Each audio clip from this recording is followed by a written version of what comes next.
Nah, tadi kan kita udah bahas tuh tentang e-commerce, terus tentang layanan internet service lainnya kayak email, chatroom, instant messaging. Terus kita juga udah bahas tentang SIM etiquette, ya tentang etika kita dalam berinternet. Nah, sekarang kita lanjut ke unit 3 atau bab 3, yaitu yang berjudul software aplikasi. Nah, software aplikasi itu terkait dengan program-program yang dirancang atau diperuntukkan untuk membuat para pengguna lebih produktif atau untuk membantu pekerjaan pribadi lainnya. Contohnya itu Microsoft Word dan lain-lain. Fungsi dari software aplikasi adalah yang pertama, untuk membuat aktivitas bisnis lebih efisien. Efisien apa aja? Bisa efisien waktu, biaya, dan ruang lingkup. Kedua, untuk membantu proyek multimedia dan gambar. Ketiga, untuk mendukung pekerjaan pendidikan individu dan rumah.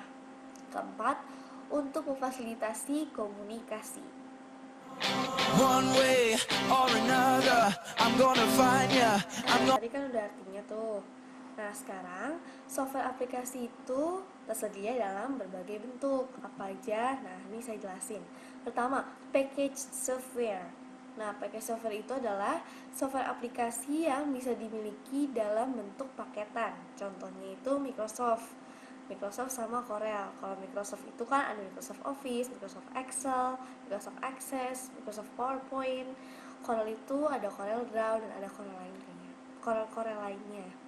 Nah, terus yang kedua adalah custom software. Custom software adalah software yang bisa disesuaikan, didapat dalam bentuk custom, dan custom software ini biasanya dibuat sendiri oleh suatu perusahaan. Yang ketiga adalah web application. Web application adalah software online dalam bentuk web, contohnya Google Apps. Yang keempat adalah open source software, adalah software yang dimana skrip atau pemrogramannya itu bisa kita lihat. Terus software ini biasanya bisa digunakan secara gratis dan bisa kita modifikasi. Kenapa bisa dimodifikasi? Karena skrip pemrogramannya kan bisa kita lihat, jadi bisa kita modifikasi. Yang kelima adalah shareware. Shareware adalah software yang dibagi-bagi oleh orang lain. Tapi biasanya software shareware itu punya trial atau punya periode tertentu. Jadi misalnya kita download software, biasanya trialnya tuh. Nah, berarti dia termasuk software shareware. Yang keenam itu ada freeware software, yaitu software yang bisa digunakan secara gratis, enak gratis. Tapi kelemahannya biasanya kalau freeware software ini, di software itu banyak iklan atau advertisement-nya. Contoh dari freeware software itu adalah Clean Master dan antivirus. Yang 7 atau yang terakhir, atau bentuk yang terakhir adalah public domain software. Public domain software itu adalah software yang diperuntukkan untuk umum atau secara sosial. Nah, public domain software ini biasanya dapat suntikan dana dari pemerintah. One way or another, I'm gonna find ya. Jadi tadi kan kita udah bahas tuh ya mengenai apa itu definisi dari software aplikasi itu apa, terus bentuknya apa aja, terus kita juga udah bahas mengenai fungsinya. Nah, sekarang di bagian yang satu ini kita akan membahas mengenai 4 kategori software aplikasi. Kategori software aplikasi ini kan ada 4. Nah, masing-masing 4 ini dibagi lagi menjadi beberapa bagian. Yang pertama saya bahas adalah software aplikasi bisnis. Software aplikasi bisnis adalah software yang membantu kita dalam urusan bisnis. Nah, software bisnis ini tuh dibagi menjadi beberapa bagian. Yang pertama itu adalah word processing software, yaitu aplikasi yang mengizinkan atau berfungsi untuk membuat atau memodifikasi data yang biasanya berupa tulisan atau gabungan dari tulisan dan gambar. Biasanya itu untuk membuat surat, memo, laporan, label, newsletter, web pages, atau lainnya. Nah, contoh program aplikasinya itu yang dikeluarkan oleh Microsoft, yaitu Microsoft Word. Yang kedua itu spreadsheet. Spreadsheet ini adalah aplikasi yang mengizinkan pengguna untuk mengolah data dalam kolom dan baris yang melakukan perhitungan pada data tersebut. Baris dan kolom yang terdapat di aplikasi ini disebut worksheet. Nah, Aplikasi spreadsheet software ini berfungsi untuk mengolah data, baik data finansial ataupun non-finansial. Selanjutnya itu ada database software. Nah, database software ini adalah aplikasi yang mengizinkan user untuk membuat, mengakses, dan memanage sebuah database. Dan aplikasi ini kita bisa menambah, mengubah sebuah database. Contohnya Microsoft Access. Nah, yang selanjutnya ada presentation software. Presentation software ini adalah aplikasi yang mengizinkan user untuk membuat sebuah presentasi digital untuk mengungkapkan ide, pesan, atau informasi lainnya kepada sebuah grup. Biasanya kalau di kantor kita suka presentasi gitu. Nah, kita menggunakannya presentation software ini. Nah, presentasi ini biasanya berbentuk slide-slide. Nah, slide-slide tersebut disebutnya slideshow. Contoh dari software presentation ini adalah Microsoft PowerPoint. Terus ada note-taking software. Note-taking software adalah aplikasi yang mengizinkan user untuk mengetik, menulis dengan tangan sebuah komentar atau sketsa dimanapun di sebuah halaman software tersebut dan menyimpannya menjadi sebuah notebook. Dan di note-taking software ini, kalau misalnya kita tadi kan bisa tuh ya nulis tangan untuk sebuah komentar. Nah, tulisan tangan itu bisa kita convert menjadi sebuah ketikan, jadi handwriting. Nah, terus di note-taking software ini bisa ada voice note-nya atau audionya. Selanjutnya itu ada Personal Information Manager software. Nah, di software ini di dalamnya itu terdapat kalender yang bisa kita buat sebagai pengingat atau reminder. Terus ada juga buku telepon yang berisi kontak. Terus ada notepad untuk menulis dan ada fitur-fitur lainnya yang dapat digunakan untuk mengorganisasi informasi pribadi kita. Terus yang selanjutnya ada Business Software for Phones. Nah, Business Software for Phones ini adalah additional editionnya dari Personal Information Manager Software atau versi lainnya gitu deh, dan biasa digunakan itu di handphone. Nah, di Business Software for Phones ini kita bisa selain bisa menggunakan hal-hal yang sama kayak di Personal Information Manager Software, ya, di Business Software for Phones ini juga ada, kita tuh bisa pakai map, terus kita bisa pakai note, kita bisa edit foto, bisa kirim foto, terus bisa buat dokumen juga, terus buat database, dan bisa buat yang lain juga. Contoh yang untuk bisa buat dokumennya itu ada, kalau di BlackBerry itu ada Word2Go, misalnya gitu. Terus selanjutnya ada Project Management Software. Nah, software ini berfungsi untuk melengkapi sebuah proyek agar proyek itu bisa on time dan dengan budget yang seminim mungkin. Nah, software ini biasanya digunakan untuk merencanakan sebuah proyek, menganalisa event dan sumber daya dan biaya suatu proyek agar berlangsung dengan lancar.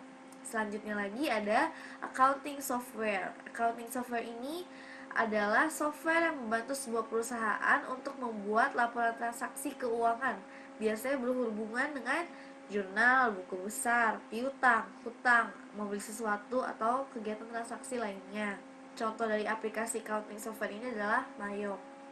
Terus yang terakhir dari bisnis software ini adalah enterprise computing software. Enterprise computing software ini biasanya digunakan oleh perusahaan-perusahaan atau organisasi itu yang udah besar karena ukurannya besar. Jadi dengan software ini bisa digunakan untuk mengatur sendiri organisasi yang kita punya. Nah, jenis-jenis dari enterprise computing software ini juga ada banyak, yaitu ada human resources software, ada accounting software, ada engineering product development software, ada manufacturing software, marketing software, distribution software, customer service software, dan yang terakhir adalah information technology staff yang menggunakan banyak variasi dari software. Selanjutnya, kita akan membahas mengenai kategori software aplikasi yang one way or another. I'm gonna find. Sebelumnya kita udah bahas tuh mengenai bentuk aplikasi software yang pertama, yaitu software aplikasi bisnis. Nah, bentuk software aplikasi yang kedua adalah grafik dan multimedia software. Jadi di grafik and multimedia ini, software aplikasi itu berfungsi untuk membantu kita dalam merancang dan membuat objek yang biasanya berupa gambar atau video. Nah, si graphic and multimedia software ini juga dibagi lagi menjadi beberapa bagian, sama kayak si bisnis yang tadi itu. Yang pertama itu adalah Computer Aided Design atau biasa disingkat CAD. Nah, software ini adalah software aplikasi yang membantu user, khususnya professional user, dalam membuat rangkaian desain seperti rangkaian arsitektural, engineering, atau scientific. Nah, biasanya digunakan untuk merancang mesin, mendesain bangunan, atau menggambar struktur molekular. Bentuk selanjutnya yaitu Desktop Publishing Software atau biasa disingkat DTP. Ini juga digunakan untuk profesional. Software ini digunakan untuk profesional designer untuk membuat dokumen dalam bentuk teks, gambar, dan yang biasanya memerlukan banyak warna. Nah, si DTP ini digunakan untuk produksi barang yang high quality color seperti yang saya katakan tadi, karena biasanya si DTP ini tuh bisa memunculkan banyak warna. Nah, jadi DTP ini biasa dipakai tuh untuk membuat buku textbook atau buku paket yang biasa kita pakai.